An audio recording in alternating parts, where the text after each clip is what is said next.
ऐसे में हम क्या करें? सर, मैं आपका बेहद शुक्रिया अदा करना चाहता हूं कि आज आपने ये मीटिंग बुलाई है, बहुत सही समय पे ये मीटिंग बुलाई है। पर सर, मैं आज ये जानना चाहता हूं कि अगर आज या कल या किसी भी टाइम हमारे दिल्ली के किसी अस्पताल में अगर 1 घंटे की, आधे घंटे की, 2 घंटे की ऑक्सीजन बच जाए और लोगों की मरने की नौबत आ जाए, तो मैं फोन उठा के केंद्र सरकार में किससे बात करूं? सर, मैं ये जानना चाहता हूं कि अगर कोई राज्य दिल्ली के कोटे की ऑक्सीजन का ट्रक रोक ले तो मैं फोन उठा के किससे बात करूं? हालत काफी ज्यादा गंभीर हो चुके हैं सर। हम अपने लोगों को मरने के लिए तो नहीं छोड़ सकते। हमें लोगों को यह विश्वास दिलाना पड़ेगा कि एक एक जिंदगी हमारे सबके लिए कीमती है। हम आपसे फिर से दिल्ली के लोगों की तरफ से हाथ जोड़ के अपील कर रहे हैं कि सर, तुरंत कोई कठोर और सार्थक कदम नहीं उठाया गया तो शायद दिल्ली के अंदर कोई बहुत बड़ी त्रासदी हो सकती है। मैं आपसे मार्गदर्शन चाहता हूं सर। सर, कुछ ही राज्य हैं जहां से मैक्सिमम दिल्ली की ऑक्सीजन आती है और जहां सबसे ज्यादा दिक्कत आ रही है और जहां सबसे ज्यादा हमारे ऑक्सीजन के ट्रक रोके जा रहे हैं। मेरी आपसे विनती है, अगर आप उन राज्यों के मुख्यमंत्री को एक बार बोल दें, फोन कर दें कि हमारे ऑक्सीजन के ट्रक ना रोकें, तो दिल्ली के लोगों को ऑक्सीजन मिल जाएगी। आपका एक फोन ही बहुत है सर उनको। दिल्ली के 2 करोड़ लोगों की तरफ से मैं आज आपसे हाथ जोड़ के विनती कर रहा हूं कि सर, आप हमारी मदद कर सकते हैं। आप कृपया हमारी मदद कीजिए और अस्पताल में लोगों को ताकि ऑक्सीजन मिल जाए। ऑक्सीजन की कमी के कारण अस्पताल में जो हालत बने हुए हैं वो अब देखे नहीं जाते। लोग बहुत ज्यादा तकलीफ में हैं सर। पूरी पूरी रात हम सो नहीं पाते, नींद नहीं आती। इनका मुख्यमंत्री होते हुए भी मैं कुछ नहीं कर पा रहा।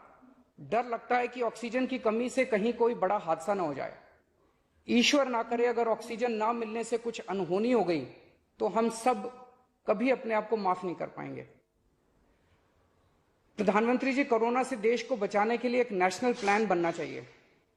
इस नेशनल प्लान के अंतर्गत देश के सभी ऑक्सीजन प्लांट्स को तुरंत आर्मी के जरिए केंद्र सरकार टेक ओवर करे।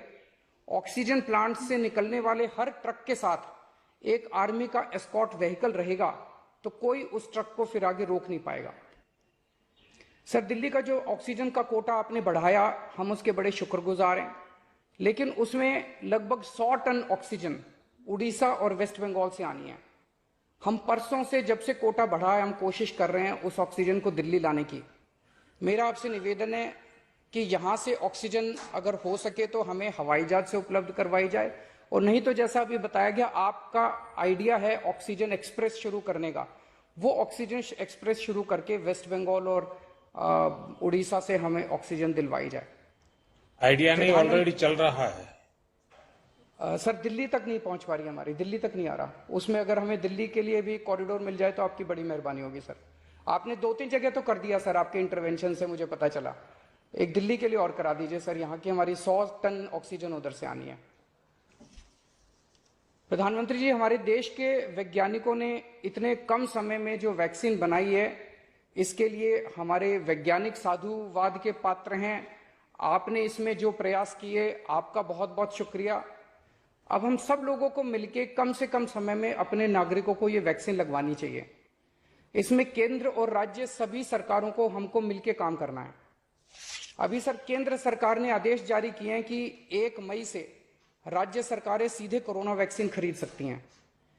इसके बाद एक वैक्सीन की कंपनी ने अपने रेट जारी किए हैं कि वो केंद्र सरकार को 150 रुपए में और राज्य सरकारों को 400 रुपए में देंगे। सर, एक ही देश में एक ही सामान के 2 रेट कैसे हो सकते हैं? 1 नेशन 1 रेट होना चाहिए। सारे देश को एक ही दाम पे वैक्सीन मिलनी चाहिए। अगर देश एक है तो वैक्सीन का दाम भी तो एक ही होना चाहिए। तो मैं आपसे निवेदन करता हूं कि केंद्र सरकार को, राज्य सरकारों को एक ही रेट पे वैक्सीन मिले। जिस रेट पे केंद्र सरकार को वैक्सीन मिल रही है, उसी रेट पे राज्य सरकारों को भी वैक्सीन मिलनी चाहिए। सर, हर एक जान हम सब लोगों के लिए कीमती है। हमें ये एहसास हर भारतीय को इस वक्त कराना होगा। इसलिए मेरा मानना है कि देश में सबको दवाई, सबको वैक्सीन और सबको ऑक्सीजन मिलनी चाहिए, और बिना किसी विवाद और बिना किसी रुकावट के ये मिलनी चाहिए। मेरा विश्वास है देश में अगर कोरोना के खिलाफ एक नेशनल प्लान होगा तो हम सभी राज्य सरकारें और केंद्र सरकार मिलके इस दिशा में काम करेंगे। सर, कोरोना की वजह से दिवंगत आत्माओं को शांति मैं कहना चाहूंगा, हाँ जी सर। ये हमारी जो परंपरा है, हमारे जो प्रोटोकॉल है,